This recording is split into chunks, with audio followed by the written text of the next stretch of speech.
Hello everyone, welcome to Ken studies. आज है 25 start करते हैं आज के एमसीक्यू क्वेश्चंस। आज का फर्स्ट क्वेश्चन है, PM Narendra Modi chairs the 41st edition Pragati interaction meeting.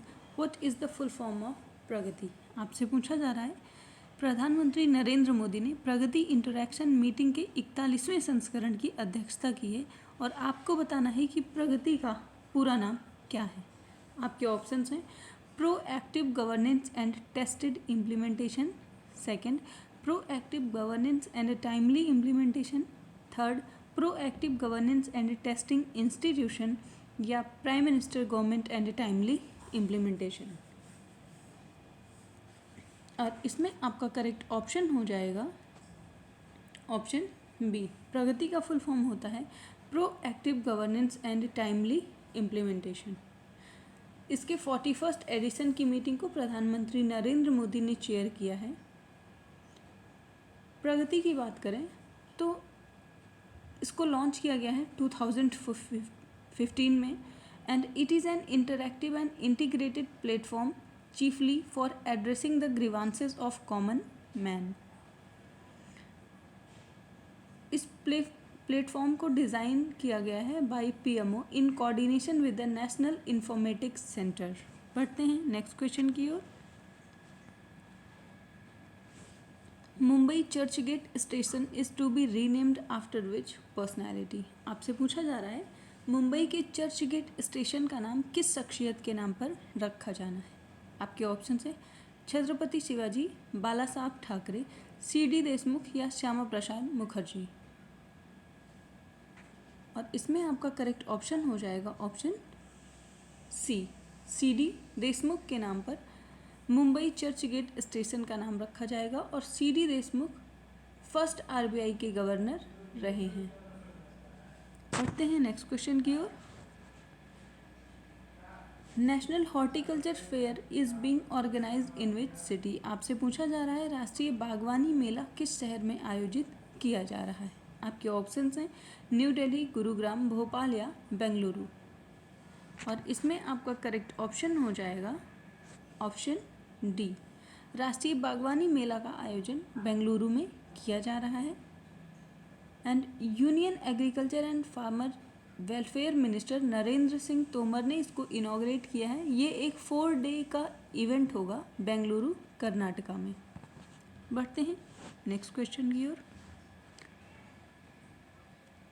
Which of the following has become the first high court in the country to publish judgments in the regional language? आपसे पूछा जा रहा है निम्नलिखित में से कौन सा क्षेत्रीय भाषा में निर्णय प्रकाशित करने वाला देश का पहला उच्च न्यायालय बन गया है। आपके ऑप्शंस हैं आंध्र प्रदेश, हिमाचल प्रदेश, केरला हाई कोर्ट, या झारखंड हाई कोर्ट। और इसमें आपका करेक्ट ऑप्शन हो जाएगा ऑप्शन सी, ऐसा करने वाला पहला उच्च न्यायालय हो गया है केरला उच्च न्यायालय। और इन्होंने जजमेंट दिया है मलयालम लैंग्वेज में। इसके साथ ही इंटरनेशनल मदर लैंग्वेज की बात करें तो वो अभी हाल ही में हमने सेलिब्रेट किया। आपको कमेंट करके बताना है कि इंटरनेशनल मदर लैंग्वेज डे किस डेट को सेलिब्रेट किया जाता है। बढ़ते हैं नेक्स्ट क्वेश्चन की ओर। Who was awarded International Mother Language Award on 21st February 2023? आपसे पूछा जा रहा है 21 फरवरी 2023 को अंतर्राष्ट्रीय मातृभाषा पुरस्कार से किसे सम्मानित किया गया है।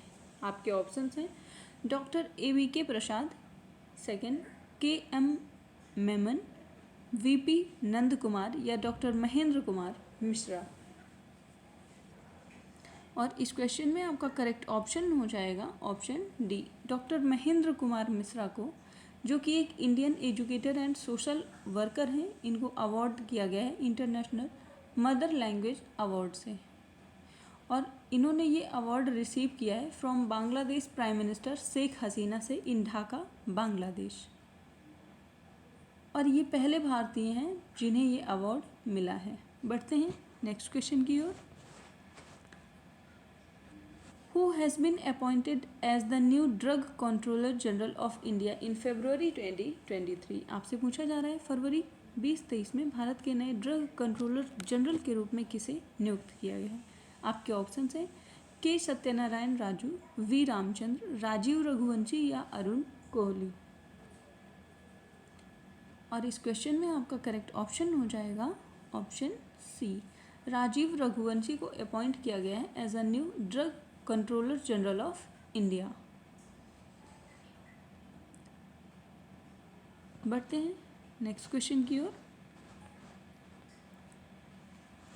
Who among the following is are in the winners of 13th edition of Sansad Ratan Award that will be given on 25th March 2023 in New Delhi। आपसे पूछा जा रहा है 25 मार्च 2023 को नई दिल्ली में दिए जाने वाले संसद रत्न पुरस्कार के 13वें संस्करण के विजेताओं में कौन शामिल है?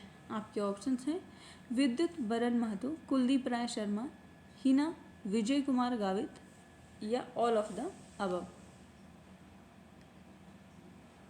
और इसमें आपका करेक्ट ऑप्शन हो जाएगा ऑप्शन डी, इन तीनों ही लोगों को दिया गया है। इसके साथ और भी लोग हैं जिन्हें ये अवार्ड दिया गया है, जैसे कि अधीर रंजन चौधरी हैं, गोपाल चिनिया शेट्टी हैं, सुधीर गुप्ता, अमोल कोल्हे, मनोज कुमार झा, इन लोगों को भी सांसद रत्न अवार्ड दिया गया है। इसके साथ ही इस वर्ष प्रोमिनेंट CPI-M के लीडर TK रंगराजन को नॉमिनेट किया गया है for the doctor APJ Abdul Kalam lifetime achievement award. बढ़ते हैं नेक्स्ट क्वेश्चन की ओर। In the union budget 23-24 a new MISHTI scheme was announced, the primary objective of the scheme is. आपसे पूछा जा रहा है केंद्रीय बजट 23-24 में एक नई मिस्टी योजना की घोषणा की गई है और इसका प्राथमिक उद्देश्य क्या है आपको ये बताना है। आपके ऑप्शंस हैं to promote GI tag, second management of industries and development of human resources, third conservation of tigers या मैंग्रोव प्लांटेशन। और इसमें आपका करेक्ट ऑप्शन हो जाएगा ऑप्शन डी, मिस्टी स्कीम संबंधित है मैंग्रोव प्लांटेशन से। So building on India's success in afforestation, mangrove initiative for shoreline habitats and tangible incomes, जिसको मिस्टी कहते हैं, will be taken up for mangrove plantation along the coastline and on salt pan lands। तो ये संबंधित है mangrove plantation से। बढ़ते हैं नेक्स्ट क्वेश्चन की ओर। Jaipur declaration is related to. आपसे पूछा जा रहा है जयपुर घोषणा का संबंध किस चीज़ से है? आपके ऑप्शंस हैं long term goal of safety and security of railway, promoting and conservation of historical important sites, strengthening the governance at grass root level या प्रमोटिंग लैंड डिग्रेडेशन न्यूट्रलिटी। और जयपुर डिक्लेरेशन संबंधित है, आपके ऑप्शन सही हो जाएगा ऑप्शन ए, ये संबंधित है long term goal of safety and security of railway से। 18th international union of railway का जो वर्ल्ड सिक्योरिटी कांग्रेस हुआ है, जो कि जॉइंटली ऑर्गेनाइज किया गया था by railway protection force and international union of railway के द्वारा, वो कंक्लूड किया गया और उसमें अडॉप्ट किया गया है जयपुर डिक्लेरेशन। और जयपुर डिक्लेरेशन की थीम रही है, या हम कहें वर्ल्ड सिक्योरिटी कांग्रेस की थीम रही है railway security strategy, responses and vision for future. बढ़ते हैं नेक्स्ट क्वेश्चन की ओर। Which Indian chess player became the 80th grandmaster of India. आपसे पूछा जा रहा है कौन सा भारतीय शतरंज खिलाड़ी भारत का 80वां ग्रैंड मास्टर बन गया है? आपके ऑप्शंस हैं अधिबन भास्करन, विघ्नेश NR, विदित गुजराती या निहाल शरीन। और इसमें आपका करेक्ट ऑप्शन हो जाएगा option B, Vignesh NR Bharat के 80th ग्रैंड मास्टर बन गए हैं। बढ़ते हैं नेक्स्ट क्वेश्चन की ओर। Which country will host the Malabar naval exercise for the first time in August 2023? आपसे पूछा जा रहा है कौन सा देश अगस्त 2023 में पहली बार मालाबार नौसैनिक युद्धाभ्यास की मेजबानी करेगा? आपके ऑप्शंस हैं ऑस्ट्रेलिया, इंडिया, जापान या USA।